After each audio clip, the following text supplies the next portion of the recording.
What's up guys, it's Charles here with Rocket Punch. I'm going to do a review of the Super Robot Chogokin Kurogane Finish or Black Steel Finish Mazinger Z. We're taking a look at the box here. You'll see it's got some nice highlighted glossy bits along with some matte finishes, which kind of makes it look like there's some kind of expensive chocolate or expensive liquor going on in there.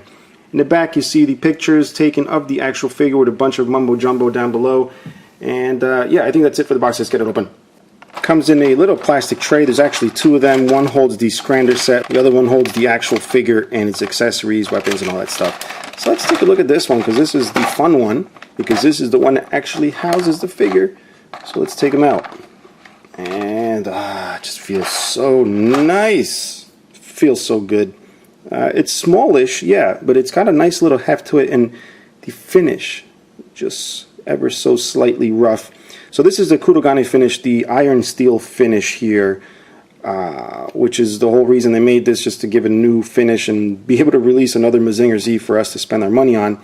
But I gotta say, it's beautiful. They can release 100 of these and I will buy all 100 of them. But yeah, I mean, it's a great figure. You know, if you have one and you're happy with it, you don't really feel like getting another one. It's really no point. But I mean, I had to have this one in this finish because it just looks absolutely stunning. So what we're going to do is get the little powder on, which we're going to take out of the tray. And I would be very careful with it because it's very small, very sharp points. And after my review of the Great Mazinger, I don't want to mess around with a lot of sharp little points. But let's see if we can get it on there.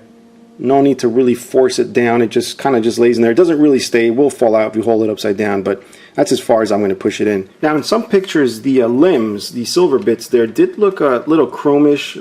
The paint is nice. It's not chrome, and it's a very fine metallic, so you don't actually see a lot of flakes, which kind of gives it, I guess, like a dull chrome look to it. You can also expect the same type of articulation. You have the head separate from the neck. I'm going to actually remove this little guy here.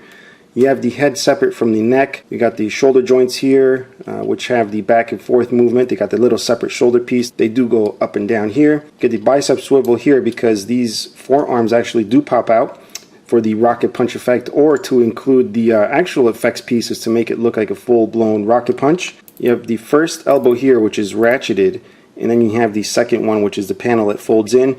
You have the upper body movement. You also have a waist rotation that actually occurs underneath the chest plate there. You have the legs here, which fold down but pull up on the other side, which is a little strange, but metal all underneath there. You have the legs that can go forward.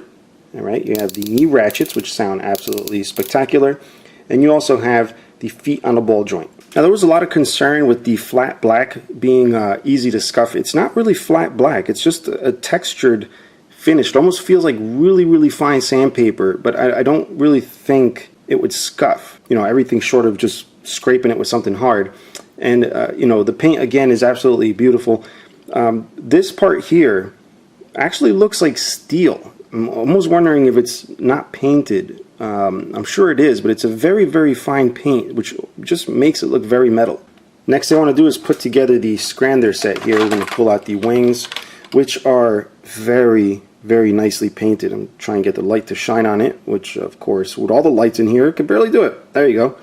Alright, get this little piece here. And this little thing here, thankfully, is made out of PVC plastic, so if you do bang it around, it's not really going to break. You get the main center fin here, and you get this little bit here for the stand, which I won't be using for this review. So we're going to put the scrander together. You can put the wings down or up. I'm just going to skip the whole thing here and just put them the way I want to put them on the actual bot himself. And then apply this little center wing here. And this little waist belt has that same metallic finish, so it's obviously not metal, but it's one of the best looking silver paints I've ever seen on any figure. Actually, it gives a very metal look to it. Probably the most convincing metal paint I've seen on any Chogokin so far. Now normally this would go like here on other figures, but it's a completely separate piece. It's just to give it the effect. And this would go around his waist, except that it's kind of hard to do without scraping up against that finish. It's a little weird the way it goes on. Kind of afraid to scratch up that finish. And knowing my luck with these figures, every time I do reviews on them, it's a high possibility. As a matter of fact, some of the paint is already scraping off onto the side over here.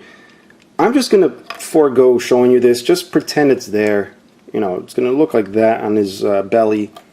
I'm not going to bother messing up more figures. But here is the scrander popping in right into the back. And sadly, I really don't want to risk putting this belt on. It really would be cool to see that, because that's the proper way of him having it. And just to show you what that's going to look like, because I want to do a comparison anyway, there's the Kurogane Finish, and this is the regular normal one, which happens to have that big rocket punch fist.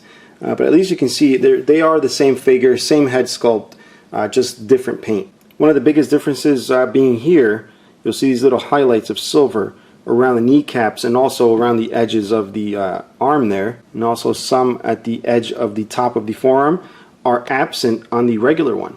Now he also comes with some extra pieces. You got the weapon holding hands, one for each side, also this open grabby hand, and of course this little sword here, which is done in the same beautiful finish of silver. So because I learned my lesson with Great Mazinger, we're going to pop off the forearms to change the hands, because last time I tried to change the hands with that on, I dropped the figure and broke the scrander. So let's go ahead, pop these off, pop the new ones on.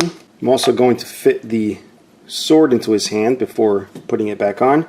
Fold the elbow here and pop it on. Alright, so that way you can see what that looks like. Alright, so that's pretty much it. Another excellent release from Bandai.